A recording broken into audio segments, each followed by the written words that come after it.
Selamat malam, Bulis. Nama saya Cleopatra Lai dengan NIM S1111221015 akan mempresentasikan tugas video kominter saya. Video kedua yaitu mengenai video tentang fitur media and information exchange dengan channel berupa global media outlets, di mana contoh yang digunakan adalah CNN yang memberitakan tentang Gaza famine crisis due to Israel blockade. Nah, CNN ini merupakan media informasi yang memberitakan isu-isu yang sedang terjadi di dunia.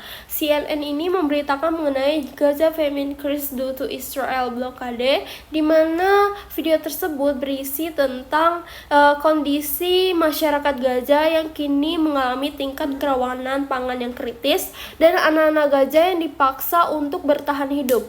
Nah, sementara itu Israel memblokir masuknya makanan yang kini sudah memasuki minggu ke-11.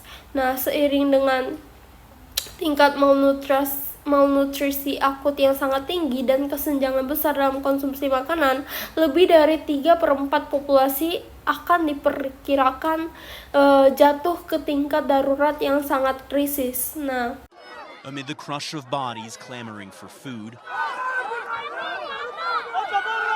children are being put to an unthinkable test. Who will manage to fill their family pot, and who will have to wait another day to eat? This is how Gaza's children are being forced to live as Israel continues to block the entry of food. A total siege that is now in its 11th week. A boy burnt by the small prize of lentil soup he has managed to win. A girl scooping what remains with her bare hands. But before it all, a search for food, for them and their families, with no guarantee of success. I wake up every day, then we go find a kitchen. If we don't find food, then we go to another kitchen and another kitchen, Muhammad explains. If we don't find anything, we go all day without food. Nearly all of Gaza's population now experiencing crisis levels of food insecurity or worse, with 56% at the emergency or catastrophic level, meaning very high rates of acute malnutrition and large gaps in food consumption. Unless aid gets in, more than 3/4 of the population are projected to fall to those emergency levels. As this man-made crisis worsens, Israel and the United States approving a new, tightly controlled mechanism to get aid into some parts of Gaza. A person involved in the planning said Israel has agreed to allow some aid into Gaza in the coming days, but Israel has yet to say so publicly. The UN says it won't participate, saying the new plan will make things worse, facilitating forced displacement and putting civilians at risk.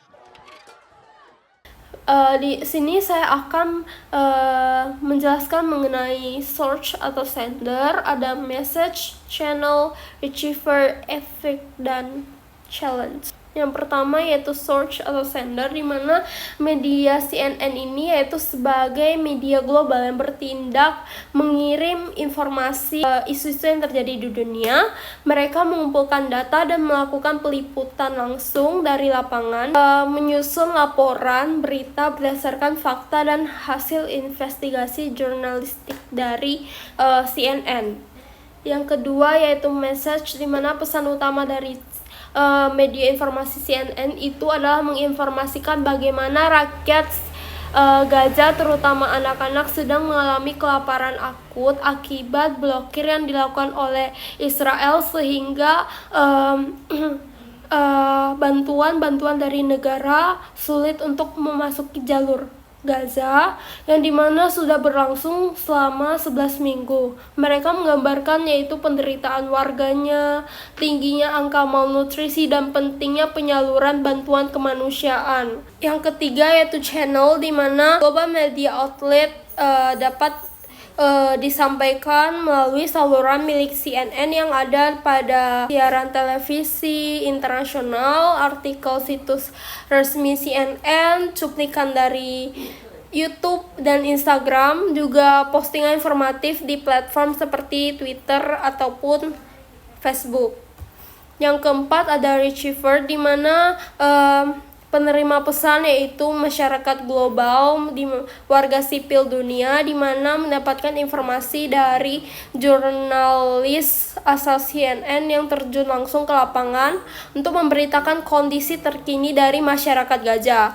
Yang kedua ada pemerintah negara-negara dunia yang menerima tekanan dari rakyatnya untuk bertindak secara langsung, memberi bantuan ke masyarakat gajah. Yang ketiga ada lembaga internasional seperti PBB, UNICEF, dan lain-lain. Yang keempat ada media lain yang dapat menyebarkan liputan tersebut lebih luas. Yang kelima yaitu ada efek, di mana efek berita CNN mengenai kelaparan di Gaza tuh meningkatkan kesadaran masyarakat tentang kondisi masyarakat Gaza yang mengerikan. Berita ini membuat masyarakat di dunia merasa empati, terdorong untuk melakukan tindakan solidaritas seperti donasi, kampanye sosial, dan mendesak pemerintah dan lembaga internasional segera memberi bantuan. Laporan ini juga memperkuat upaya lembaga kemanusiaan dalam melakukan penanganan krisis segera. Yang terakhir yaitu challenge, di mana dalam penyebaran berita mengenai kelaparan di Gaza itu mengalami kesulitan, seperti jurnalis yang terkadang sulit untuk melakukan liputan secara langsung karena terbatasnya akses. Adapun penonton bisa saja menerima informasi tetapi tidak melakukan aksi yang membantu masyarakat Gaza. Dan yang terakhir yaitu lembaga internasional dan juga negara-negara di dunia yang seringkali menutup telinga setelah menonton video yang telah diliput oleh CNN. Sekian presentasi saya, terima kasih.